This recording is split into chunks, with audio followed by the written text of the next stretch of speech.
Okay, in this video, we will be talking about an optimization problem. It's about minimizing the length of a beam. This is the beam under stiffness, stress, and deflection constraints.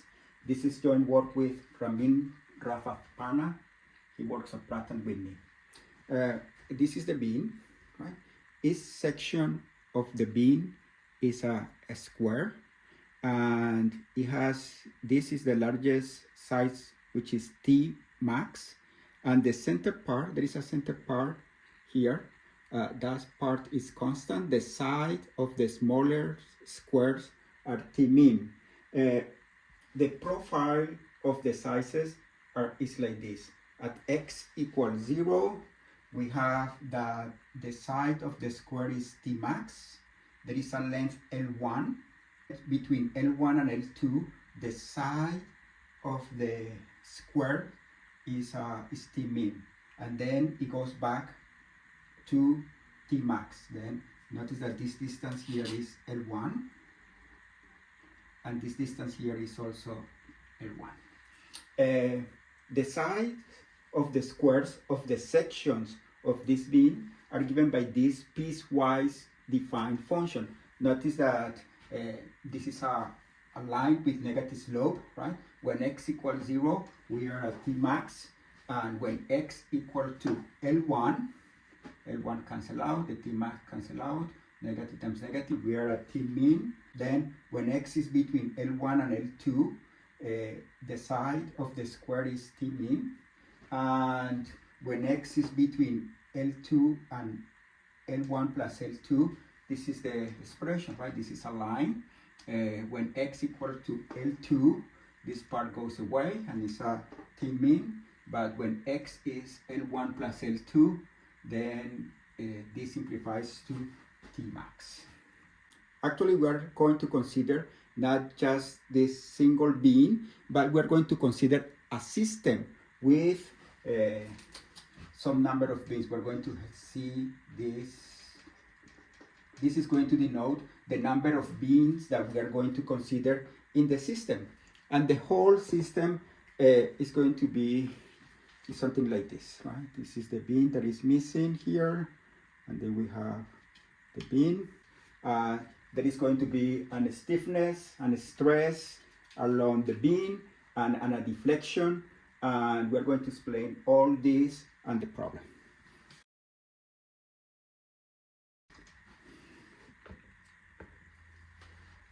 Let's continue with the conditions for this beam. We're going to be using some conditions that are called fixed guided conditions on the boundary. With these boundary conditions, we want the bending moment to be a function like this. Here is L1, here is L2, here is L1 plus L2. We want the bending moment to be 0 here, negative M1 here, and then a line, just a line here. This is M1. Notice that this is the bending moment. We want the shear force to be constant. The shear force, if this is the bending moment, the shear force is the derivative of the moment, bending moment with respect to x, and we want it to be constant equal to p. That means that we want the slope of this line to be p, and that gives us that the bending moment must be, this number must be negative p times L1 plus L2 over 2 plus p times x. This is p times x minus L1 plus L2 over 2. Notice that when x is L1 plus L2 over 2, the midpoint, we get 0, and the slope is p. That gives us the shear force to be constant equal to p. This is obtained by using these boundary conditions. We have that. Then in order to compute the stress and the stiffness and the deflection, we are going to do the following. First, we need some constants. This is called E. This is called the Young's modulus. And this depends on the material. And we are going to take the value 2.9 times 10 to the 7. But it can be different. This corresponds to iron. And there is another constant that is called G. And this constant is just E over 2 times 1 plus gamma, and we are going to take the gamma to be equal to 0.3. This will, with this value for E, this will give me 1.1153 times 10 to the 7.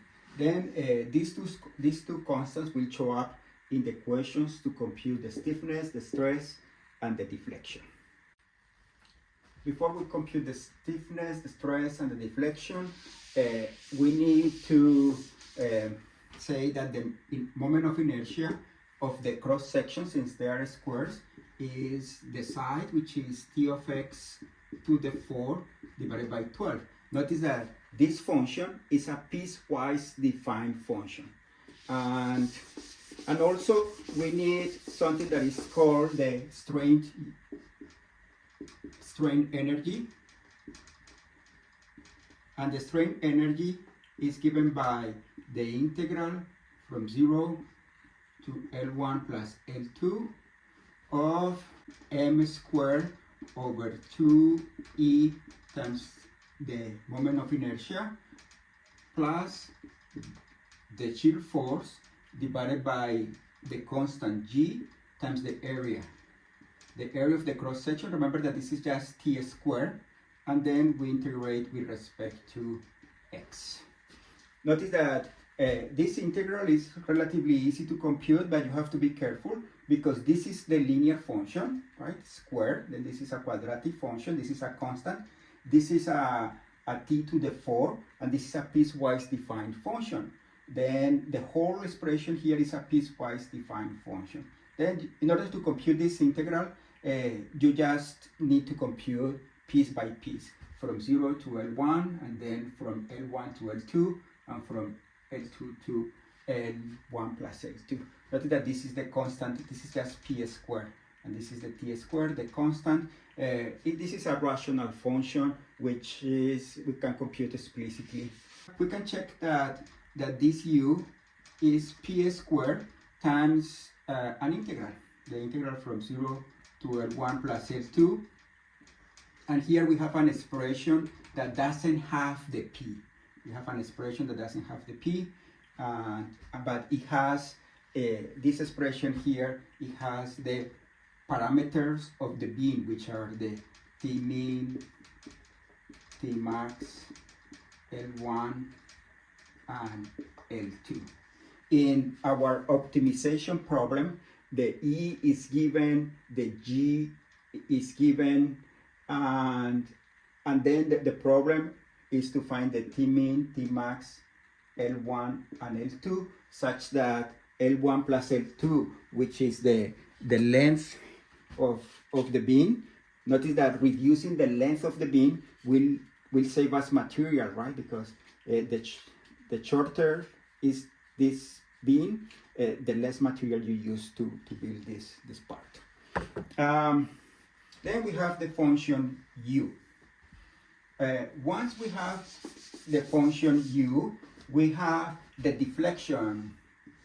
The deflection is given by the partial of u with respect to p, and we can compute this. This is just 2 times p times this integral, right? The integral from 0 to L1 plus L2 of something that has all the T min, T max, L1, and L2 dx. This is how you compute the deflection, and somehow this represents like the highest deflection along the beam. This is a number. Then this is a number. Let's see, we have the deflection. Let's see how to compute the stress. The stress is a piecewise defined function. The stress is usually denoted by sigma, and it's just m times the function t of x over a square root of 2 times the function, the moment of inertia.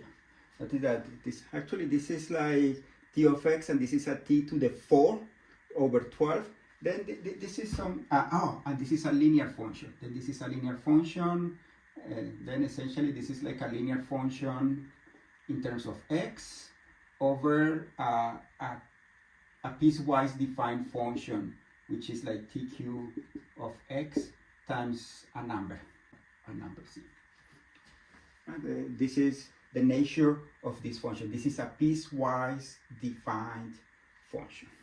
This is the stress, and now the stiffness. For the stiffness, we have that the stiffness is P times the number of beans over the deflection. Okay, now we are ready to set up the problem.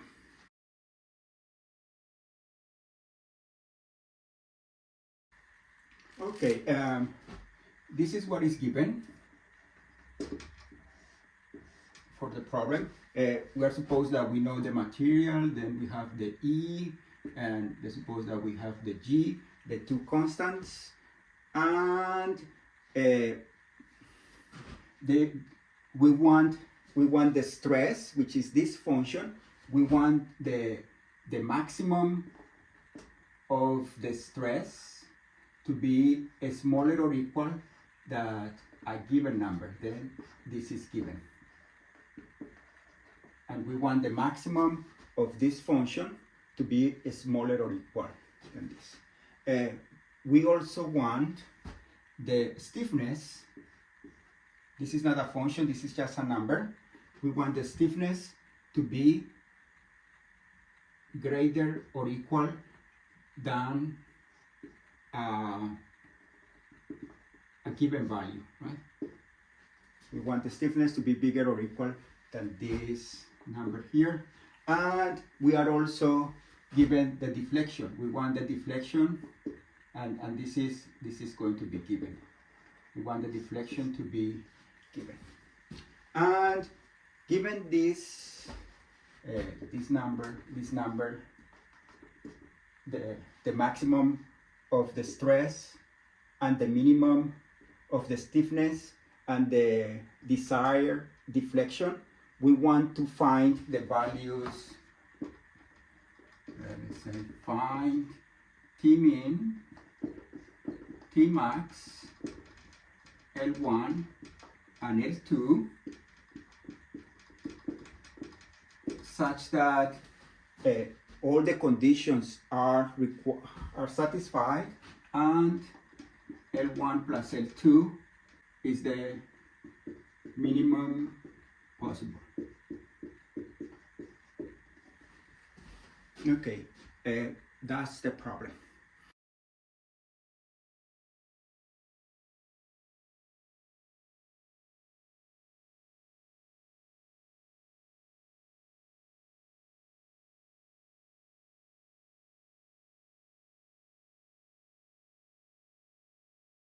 Okay, but this is the problem. I think that I would like to continue by just computing the stiffness, the stress, and the deflection for some values, for some given values.